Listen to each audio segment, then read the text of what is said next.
Bupati Bone, kepada yang terhormat Bapak Dr. Haji Pasangan Padalang yang kami persilakan.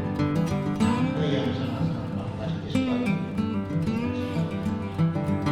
Tentu yang menjadi buah pemikiran kita adalah bagaimana semuanya kita bisa bekerja keras untuk bisa menurunkan angka ini. Terima kasih.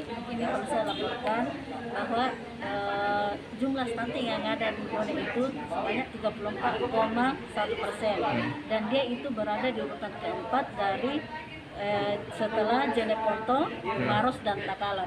Jadi harapannya kami dengan adanya kegiatan-kegiatan ini, jumlah stunting di Bone itu bisa diturunkan supaya dia berada di angka yang di bawah dari 34,1% itu. Itu harapan kami dari BKKBN.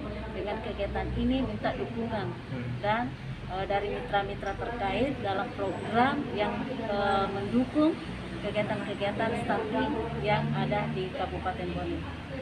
Ya, upaya pemerintah itu harapan kami, upaya pemerintah di Kabupaten Bone, bagaimana stakeholder atau mitra yang menangani stunting itu bisa bersinergi dalam melaksanakan kegiatan-kegiatan yang bisa mendukung untuk program stunting di Kabupaten Bone ini sendiri.